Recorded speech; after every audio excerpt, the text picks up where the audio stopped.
In this bulletin, the Iraqi President invites Adventists and other Christians to a formal dinner. A young Christian guitarist wins another award. And a soup kitchen in Brisbane has been dishing up Bible studies for the homeless.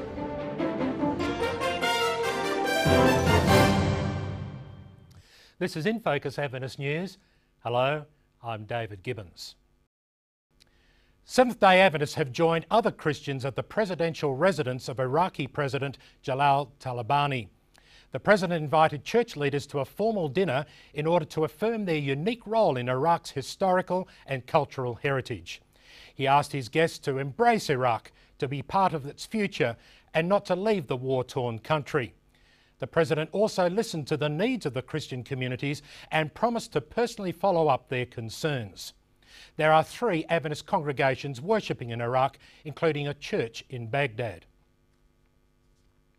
A Western Australian man who shares Christian videos and DVDs with the community was reunited with a couple 2 years after he had given up on them.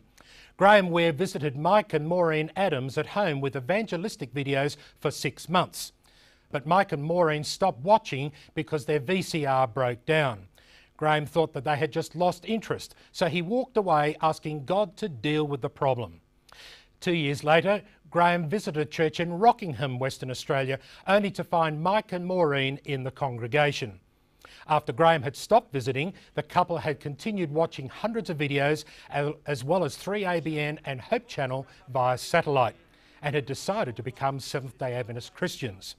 They have now started their own video and DVD ministry. They are currently visiting 15 families who responded to recent TV advertising for free home viewings on the signs of Jesus Christ's return. A guitarist is the latest recipient of the Avondale College Young Alumni of the Year award. Avondale College is a Seventh-day Adventist-owned tertiary institution in Cooranbong, New South Wales. Dale Willis has played with and has been influenced by Australian guitarist Tommy Emmanuel.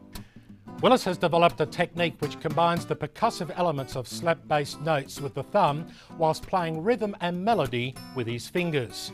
I'd never expected leaving Avondale as a student 5 years on that I would, be trying to chase any award, but it's a great honour to be recognised in that way.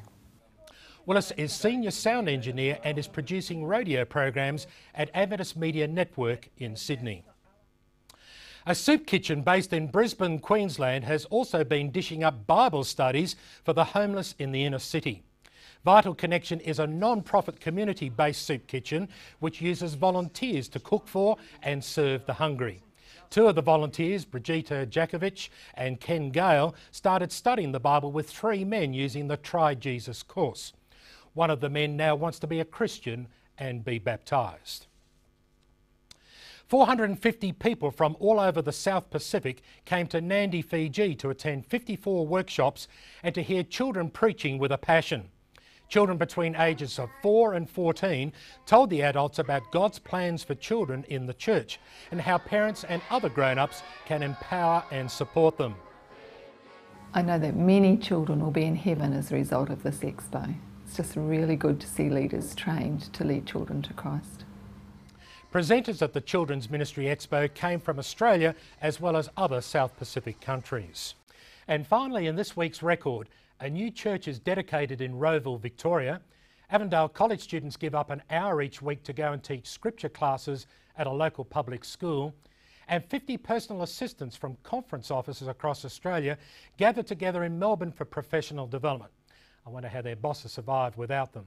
Well, that's the news for this week. Don't forget that the full edition of InFocus can be seen on Hope TV on Friday nights and again on Saturdays and on Sundays.